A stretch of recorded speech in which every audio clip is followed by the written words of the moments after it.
It was the summer of 2004. My buddy and I, Rich, were on our annual vacation, which at that point we'd been doing for about 15 years. We drive to the Monterey Bay area and go see the historic car races at Laguna Seca. And then we go to some car auctions just for fun, and not to buy any cars, but just to see what the action is. And then we go to Pebble Beach for the Pebble Beach Concours d'Elegance. That's the big event on that Sunday, third weekend of August, where tens of thousands of people and about $1 billion worth of these vintage classic cars are all spread out on the 18th fairway at Pebble Beach. They pretty much closed the place down for this show for this 1 week of the year. And so we were driving around. It was probably a Wednesday or a Thursday, driving through the area at Pebble Beach, pretty busy, looking for a place to park.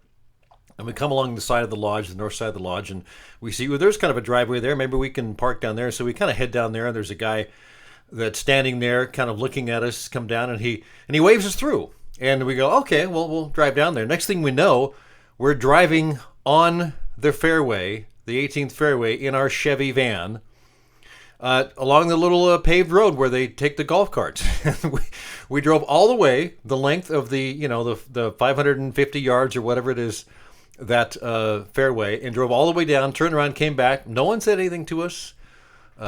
People just kind of waved at us like we belonged there, like we were part of the crew setting things up. We took a bunch of pictures, and I'll flash these on the screen as we go through there. But it was kind of funny. We went, they gave us permission. Or maybe, we kind of knew we probably shouldn't have been doing that, but we said, well, we can do this. Who's going to stop us? We have two questions we ask ourselves when we're out, just hanging out and traveling and doing things. One is, what's the worst that could happen? And number two is, who's going to stop us? I think those are good questions. We're figuring that we could handle if the worst that could happen actually did happen. We would be told to leave, but we gave ourselves permission to drive on the 18th fairway at Pebble Beach in our Chevy van right in front of the lodge. It's kind of surreal. Hey, this is Tim Patterson, and you're watching and listening to the Trade Show Guy Monday Morning Coffee for December 9th, 2019. Appreciate you listening. Appreciate you watching. I will say that I'm recording this the day before on the 8th, and this 8th, which is the anniversary of the assassination of John Lennon, this first week of December is always kind of weird and hard. It's not as hard as it used to be, but I still have a hard time really coming to grips with the fact that someone would shoot a musician because their brain just couldn't conceive of him being alive. I don't know what the problem was with that, but anyway, December 6th is also the 31st anniversary of the death of Roy Orbison, the great Caruso of rock and roll. I had seen him in concert just like a month and a half before he died of a heart attack, and he just released a great new album, and just a few personal memories. But permission is the topic of this show, so I have a couple more stories to share on permission. You've probably heard this one. Back in the late 50s, early 60s, there's these teenagers from Liverpool who said, you know what, we're going to form a band. We got to do something. We don't see a way out of this city. So we formed a band, they said to themselves. They didn't ask for permission. They just did it. They gave themselves permission. You think, well, why wouldn't they? Who would stop them? Maybe the pressure from parents or society would indicate that they should get a job. They all were kind of lined up for jobs at some point. But these young men, John Lennon, Paul McCartney, George Harrison, and a few others that kind of came and went, gave themselves permission to start a band and live hand to mouth for quite a long time. They played a lot of low-paying gigs. They drove around in a van with no heat. They went from England to Germany for a spell and were booked in the Reeperbahn, the red light district of Hamburg, and played 8 hours a night. You've probably heard that story. And they gave themselves permission to pursue that sort of life instead of adhering to what their peers or society or their family might have wished that they had done. Now, they got to be good, and they got there after a spell, and once they were good, they got picked by people at record companies that had the power to pick the next artist. That's a different thing than giving yourself permission, but they'd given themselves permission to go that far. Seth Godin, the marketer who's written several bestsellers on the topic of marketing, talks about how in the old days, if you wanted to make it, you had to be picked. Today, you pick yourself. The world has changed. You decide to start that band and release your music directly to the public.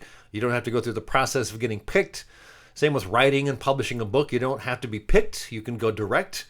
The internet really has flattened everything out. It's taken the friction away. It's pretty easy to Do whatever you'd like creatively or business-wise and work to find the smallest viable audience. Getting picked is different from giving yourself permission or asking permission. One more story on a personal note about permission. In my early 30s, ever since I was a kid, let me go back. I wanted to be a writer, wanted to be a novelist. My earliest memories, I wanted to be a cartoonist, but I found I had no talent for that. But I wanted to write a novel, and I was in my early 30s, and I sat down at the typewriter, remember typewriters, and wrote and wrote and wrote. Unfortunately, I didn't really know what I was doing. I didn't know how to create a plot or a good character or virtually anything. This was some sort of science fiction thing I wrote. About 100 pages, maybe 150, typewritten. As I mentioned, I wrote it on a typewriter. It's still in a file somewhere. I actually ran across it about a year ago and read a few pages and thought, you know what? That was kind of cool. I liked doing that. I should do it again. And then I kind of didn't think about it. I kind of laughed, not because it was no good, but there were parts of the story that I really liked. And the overall story didn't have much cohesion, not a good storyline, but there were parts I liked. Yet back then, I still didn't believe I could be a writer. I didn't give myself permission to write more than a first draft of a novel, and then I tucked it away because I frankly couldn't imagine myself as a novelist. So fast forward to this year. For years, I've still played with the idea of writing a novel again, giving it a try anyway. I've had dozens of ideas go, and I make notes and keep discarding them. But finally, I said, I'm going to do it. I finally found a character in my brain that I liked and started to flesh it out in a situation that I liked and started to flesh that out. And I thought, well, let's see what happens. So I gave myself permission to start writing. And I said, you have to carve the time out. So I have a work day like everyone else. And I've got a family like so many other people. And my evenings are pretty much taken. So I basically, when my work day started, I'd spend the first hour writing. And then I'd say, okay. After that hour was up, I moved on to the rest of the day. So every day for the last, let's see, I do the math here, 53 days I've been doing this, and I've got like 85,000 words. That's not a bad pace. I'm reading a memoir from the famous Japanese novelist Haruki Murakami. It's called What I Talk About When I Talk About Running. The book's really not much about running, but about his life and how he got to be a novelist. And it was kind of fluky how he became a novelist. In his late 20s, he was running a small jazz club in Tokyo, working 18-hour days. Did this for a few years, 6 days, 7 days a week. And slowly, even though he had no business education, he managed to build that little jazz club into a profitable business to the point where he's able to hire a few people instead of doing all the work himself. In his memoir, he talked about how he decided he wanted to write a novel. He had never given it a thought before, never dreamed about it. But he was at a baseball game one day, and he actually named the date and the time and the situation on the baseball field of who was on base and all that stuff. He said to himself that the thought just popped into my head. I want to write a novel. And he gave himself permission to sit down and write a novel. He penned it, made one copy of it. I mean, he wrote it. That was the only copy. And he sent it off to a contest and forgot about it. And a few months later, he got a call and said, hey, your novel has been placed, and actually someone wants to publish it. And he became, that's kind of the short version, but he became a novelist because he gave himself permission to write. He talked to his wife. They closed the club, and he decided to write for a year to see what would become out of his idea to write another novel. Without going into all the details, it obviously worked out because he's a very famous novelist. His novel was submitted to a contest. Got it published. But bottom line, once he, had the idea, he had to give himself permission to write because he was not a novelist. He just decided, I'm going to do it, and I give myself permission to do it. I think that many creative people who are working a job and are, a couple of jobs and trying to create something like that, or even those in business, often want to do something that's out of the bounds of what they normally do, and they don't feel they can do it. Could be they work in a busy office and have an idea that they think will help the company maybe. But often the situation is that many companies don't welcome new ideas. So if a person is going to pursue the idea or make something happen, no one gives them permission to do it, so they don't do it. Which means if it's going to happen, they've got to give themselves permission. Now, they might have to ask those two questions which I posed at the very beginning. One, what's the worst that could happen? And number two, who's going to stop you? I realize each work situation is different. But what about something you can do? You want to write music and can't find the time? Want to become a runner and do a marathon, but feel you're not able to get in shape? Want to learn basket weaving, but think people might think you're dumb for doing something like that? I mean, there's all sorts of situations. You really kind of have to say, I give myself permission to do that. It's kind of a gift to yourself, giving yourself permission to pursue that thing that eats at you, that gnaws at you, but for some reason you've been, kind of pushing it away. Like I said, I finally gave myself permission to write that novel. I'm roughly, like I said, 85,000 words into it. Figure I'm about 2/3 of the way through. And I realized that once the first draft is done, once I got the story in place and the arc of the characters and how it all works out and ends, that's when the real work begins. I get to go back and make it really work. Because up to now, giving myself permission to write a long piece of fiction, a novel, has opened up, frankly, so many things I never thought possible. I just didn't imagine them happening.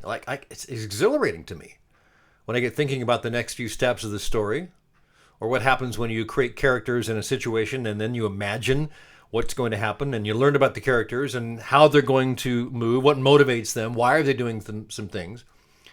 They do things you never could have anticipated, how some minor character that you introduced early becomes extremely critical to the story a few chapters later. I mean, it's fun. It's crazy.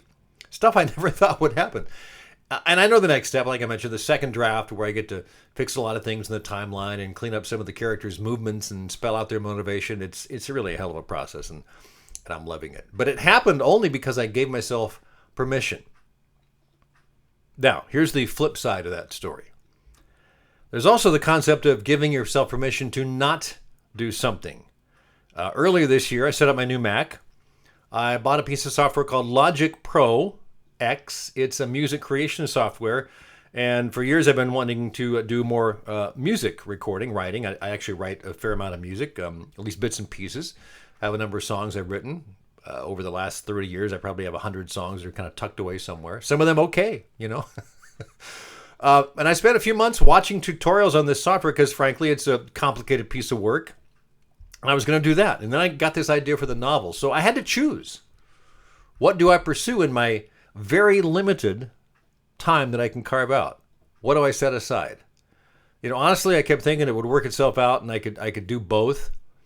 But eventually I had to give myself permission to focus on one thing and set the other aside, let it go, which meant not doing that thing for several months.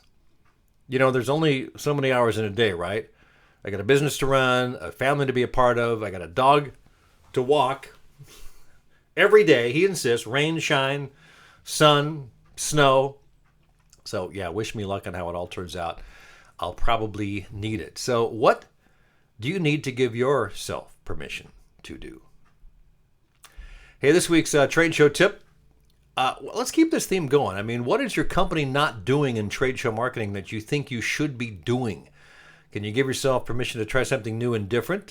Maybe permission to invest in a bigger exhibit, a newer thing that just kind of looks wow? Or the opposite. Give yourself permission to say, we don't need that big island exhibit. We can do with just a small inline. We really don't need that big one. Give yourself permission to downsize. I mean, do things have to stay the same? Can you hire a professional presenter to tell your story during the hours of the trade show? 3 times an hour, maybe? All hours of the day? I mean, that's a lot. That's interesting investment, but it opened things up. Can you create a unique giveaway or contest or something and promote it on social media that you've never done before? Can you come up with something you've never done before? Can you give yourself permission? What does it take? Can you just consider it? And then give yourself and your company permission to see what happens. Hey, this week's One Good Thing. We'll wrap it up here on the Trade Show Guy Monday Morning Coffee, again, for December 9th. I appreciate you watching or listening. Friday night, went over to my buddy Roger's house, and we watched the Oregon Ducks, win the Pac-12 championship. A cakewalk over the Utah Utes. The Utes were favored, but boy, the Ducks came to play. They get to play in the Rose Bowl on New Year's Day. That's this week's One Good Thing.